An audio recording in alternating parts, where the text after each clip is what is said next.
So it's very tough to pick one Guruji Anubhava and share it.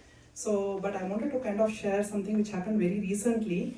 This was something. I mean, just few months back, I happened to go to India. It was very unplanned, and for a good cause, I went to India and had to go directly to Hyderabad.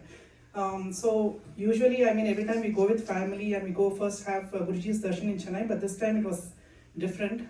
And so I was just counting days for Guruji's darshan. And during my short visit this time to India, we had just scheduled satsangs where Rohini Porapadu and Ekadasi satsang. So I was like literally counting days to see Guruji's, to have Guruji's darshan. And so I and my mother, like we were planning, and we actually booked the taxi to Singanore and all that. On Sunday, it was Rohini, and I think on Thursday or Friday, we got a flyer that the satsang was cancelled. So honestly, I was like a little disappointed. But then I was thinking that everything happens for a cause, and it's all Guruji's plan. So that's how I took it, and it was an impromptu, again unplanned. We thought we'll just use the same taxi that was booked, but the destination would be Tirupati.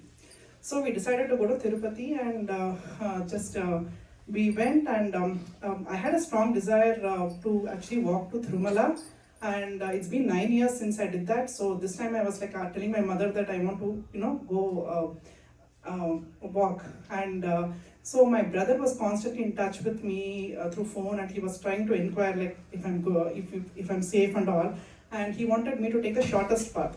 And in my mind, I was like thinking I should take the long path. I didn't want to take the short path for some reason. And so we reached the Aliperi Mitlu, which is the base for Tirumala. And and my mom actually, she went to Tirumala in taxi. So she just left me, and so I reached Aliperi Mitlu, and there was a big group of police and security.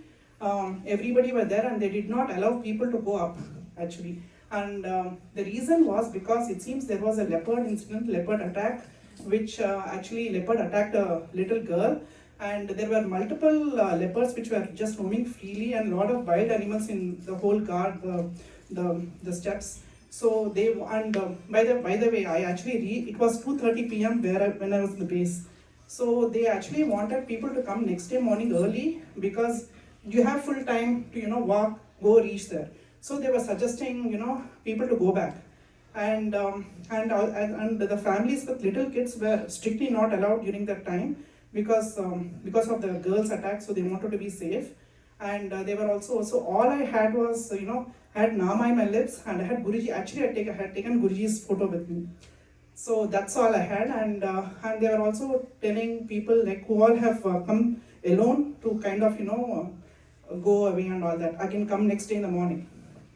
So by Guruji's kripa again, so they let us in, and the only condition was they wanted us all to be in groups, big groups, and go, because if there's any attack, we can all be in a group and be safe. And so we just went, Guruji's kripa. So we went as a group, but you all know in the speed, each one has different speed. So I didn't even have any idea on who was there next to me. So it was all just Guruji, and every step I had chanted Nama. Every step I started Nama. And just I want to keep it short, so I don't know how to say, but I didn't even take, it was hardly 1 or 2 breaks, and I was able to reach within 3 hours.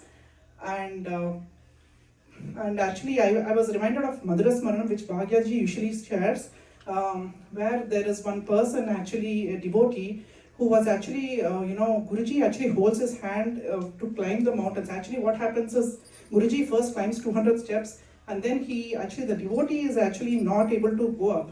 So Guruji comes all the way down, he holds the devotee's hands, and so there is a Madhura Smaranam which was shared by Bhagyaji. That was exactly what happened. I didn't have a single pain, I was not tired, I didn't feel like I walked all the way. It's something I have to say, that it was all Guruji's kripa, he was the one who lifted me up, that's what I can say. So fast forward, it was Ekadasi, and I was just waiting for Guruji's darshan. So that was early morning Thirumanjanam. Again, it was a bliss to watch Guruji, how Asasya, he was doing Thirumanjanam to Yugalam. And so I had that divine experience. And then during Tirtham distribution. So I was just not sure what, I had no agenda to talk to Guruji. I just wanted to have his darshan again.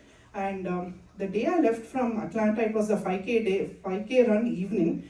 So I just had the group photo, the big photo, where they took it from top. I think it was a whole crowd. So I wanted to actually show Guruji that photo, but at the same time I was thinking, is it a good time? Because everybody is waiting in a line, and I didn't know if it's the the right time. Should I even take Guruji's time to show this photo? Maybe he doesn't. I don't need to do that. So I kind of had that photo, but I didn't show him. But when my turn came, he knew that I was about to say something, but I didn't. I was frozen. I didn't talk anything. But he himself saw that I was trying to say something, and he took my phone. And he saw that, and I told Guruji, unga kuppayila vandu, I told about the crowd. We had a good response to the crowd. And he said he already knew. And then he saw one of the Rajashtami decoration photo he himself saw, and he actually he showed the Rajashtami decoration photo of our Yugalam to everyone, and he told Atlanta Satsang is very efficient. That is the exact sentence he used, and this shows how Guruji is pleased with our Satsang. So that is, he was very, very happy. And again, it was not planned. He happened to see the photo of Tirumala, and he actually showed that photo to everyone, and he said, see, she has gone up, and that is, he was so happy. And this was not planned. I didn't want to show him all these things. This is something he just kind of saw that, and I told him just one thing, that Guruji, I didn't have any tiredness or anything. You are the one who took me. And he said that yes, he said that, did it rain on that day? And yes, it did. So what I want to say here is, it is absolutely, I mean, that itself, that answer means that he was there with me every step I walked. What else can I say? So one thing I just want to kind of tell, that in that board it says, Guruji says that Nama is the one which connects, it's a bridge between devotees and Guruji. That is exactly what I feel is like, it doesn't need to be we are physically, we have the Guruji's darshan or not. The more and more Nama and the faith and devotion we have, Guruji knows everything about us. We don't have to go on. That is what I learned, and so very divine experience, and which I want to finish. Jai Gurunath.